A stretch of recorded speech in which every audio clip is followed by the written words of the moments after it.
ಮಂಡ್ಯ ಕಾಂಗ್ರೆಸ್ ಅಭ್ಯರ್ಥಿ ಗಣಿಗರ್ ರವಿ ನಾಮಪತ್ರ ಸಲ್ಲಿಕೆ ಮಾಡಿದ್ದಾರೆ. ಬಳಿಕ ಮಾತನಾಡಿದ ಅವರು, ಇವತ್ತು ನನ್ನ ಜಾತಕದ ಪ್ರಕಾರ ಒಳ್ಳೆ ದಿನ ಇದೆ, ಹೀಗಾಗಿ ಇವತ್ತು ನಾಮಪತ್ರ ಸಲ್ಲಿಸ್ತಾ ಇದ್ದೇನೆ.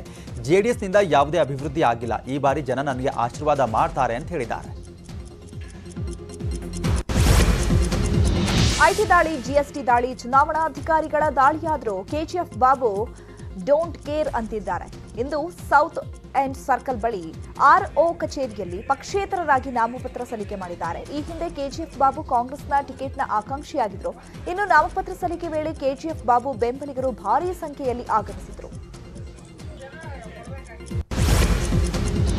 ಇನ್ನು ದೊಡ್ಡಬಳ್ಳಾಪುರದಲ್ಲಿ ಜೆಡಿಎಸ್ ಅಭ್ಯರ್ಥಿ ಬಿ ಮುನೇಗೌಡ ನಾಮಿನೇಷನ್ ಸಲ್ಲಿಸಿದ್ರು. ಇದಕ್ಕೂ ಮೊದಲು ನಗರದ ರಸ್ತೆಗಳಲ್ಲಿ ಭಾರೀ ರೋಡ್ ಶೋನ ಮಾಡಿದ್ರು.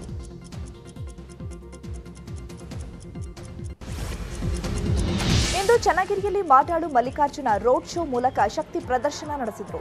ರೋಡ್ ಶೋಗೆ ಭಾರಿ ಸಂಖ್ಯೆಯಲ್ಲಿ ಜನರು ಆಗಮಿಸಿದರು. ಬಳಿಕ ಮಾತನಾಡಿದ ಮಾಟಾಡು ವಿರೂಪಾಕ್ಷಪ್ಪ, ನಮ್ಮನ್ನ ಬಿಜೆಪಿ ಪಕ್ಷದಿಂದ ಹೊರಹಾಕಲಾಗಿದೆ, ನನ್ನ ಮಗ 1 ಲಕ್ಷ ಮತಗಳ ಅಂತರದಿಂದ ಗೆಲ್ತಾನೆ ಅಂತ ವಿಶ್ವಾಸ ವ್ಯಕ್ತಪಡಿಸಿದ್ದಾರೆ.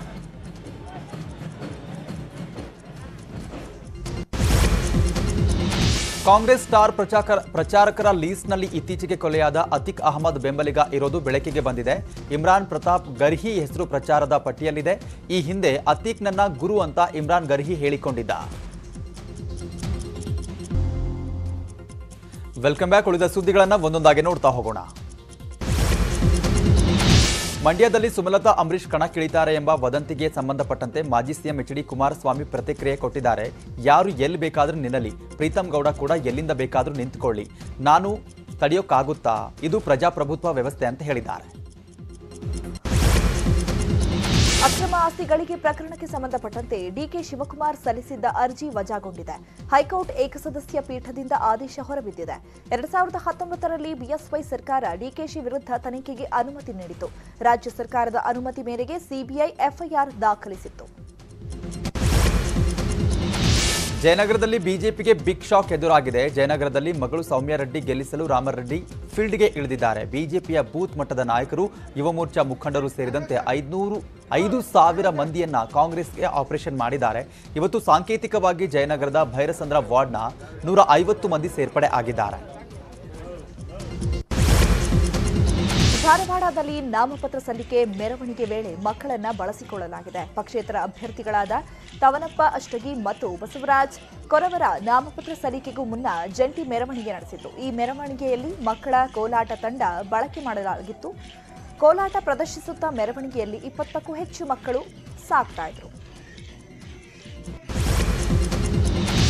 ಈ ಚುನಾವಣೆ ಅತ್ಯಂತ ಮಹತ್ವದ ಚುನಾವಣೆ ಆಗಿದೆ ಅಂತ ಸಿಎಂ ಬಸವರಾಜ ಬೊಮ್ಮಾಯಿ ಅವರು ತಿಳಿಸಿದ್ದಾರೆ. ಕಾಂಗ್ರೆಸ್ ಸುಳ್ಳು ವದಂತಿ, ಸುಳ್ಳು ಭರವಸೆ ಕೊಟ್ಟು ಎಂದಿನಂತೆ ಮರಳು ಮಾಡ್ತಿದೆ. ಅಫಜಲ್ಪುರದಲ್ಲಿ ಈ ಬಾರಿ ಬಿಜೆಪಿಯ ಗಾಳಿ ಬೀಸಿದೆ ಅಂತ ಹೇಳಿದ್ದಾರೆ. ಯೋಜನೆ, ಗ್ರಾಮೀಣ ಅಭಿವೃದ್ಧಿ, ಯಾವುದೇ ಯೋಜನೆಗಳು ಇವತ್ತು ಈ ಭಾಗಕ್ಕೆ ಬರಲಿಲ್ಲ. ಕಾಂಗ್ರೆಸ್ ಸರ್ಕಾರ 5 ವರ್ಷ ಕಲ್ಯಾಣ ಕರ್ನಾಟಕಕ್ಕೆ ಬಹಳ ದೊಡ್ಡ ದ್ರೋಹವನ್ನ ಮಾಡಿದೆ ಬಂಧುಗಳೇ, ದ್ರೋಹವನ್ನು ಮಾಡಿದೆ.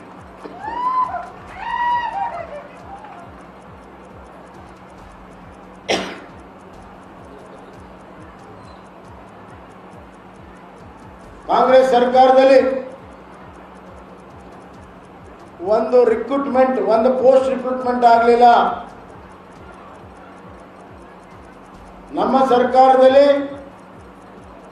14,000 ಪೋಸ್ಟ್ಗಳ ರಿಕ್ರೂಟ್ಮೆಂಟ್ ಆಗಿದೆ. ಕಾಂಗ್ರೆಸ್ ಸರ್ಕಾರದಲ್ಲಿ ಕಲ್ಯಾಣ ಕರ್ನಾಟಕಕ್ಕೆ 1,000 ಕೋಟಿ ಖರ್ಚು ಮಾಡಿದ್ದು 300 ಕೋಟಿ. ನಾನು ವಿಧಾನಸಭೆಯಲ್ಲಿ ಕೇಳಿದೆ, ಸನ್ಮಾನ್ಯ ಮುಖ್ಯಮಂತ್ರಿ ಸಿದ್ದರಾಮಯ್ಯನವರೇ, ಬಹಳ ದೊಡ್ಡ ಭಾಷಣ ಮಾಡ್ತೀರಿ, ಕಲ್ಯಾಣ ಕರ್ನಾಟಕಕ್ಕೆ ಕೊಟ್ಟದ್ದೆಷ್ಟು, ಖರ್ಚು ಮಾಡಿದ್ದೆಷ್ಟು ಅಂತ. ಅವರು ಖರ್ಚು ಮಾಡಲಿಲ್ಲ, ಮುಂದಿನ ವರ್ಷ ಮಾಡ್ತೇವೆ ಅಂತ ಸುಳ್ಳಿನ ಸರ್ಮಾಳೆಯನ್ನು ಹೇಳ್ಕೊಂಡು ಹೋಗೋದು. ಇಲ್ಲಿ 371J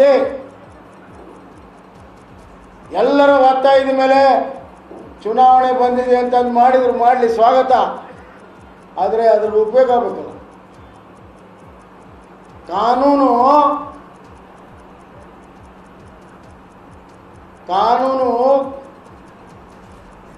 ಹಾಳಿ ಮೇಲೆ ಇದ್ರೆ, ಪೇಪರ್ನಲ್ಲಿ ಇದ್ರೆ ಯಾರಿಗೂ ಲಾಭ ಇಲ್ಲ. ಆ ಕಾನೂನನ್ನು ಅನುಷ್ಠಾನ ಮಾಡುವಂಥ ಇಚ್ಛಾಶಕ್ತಿಯ ಒಂದು ಸರ್ಕಾರ ಬೇಕು.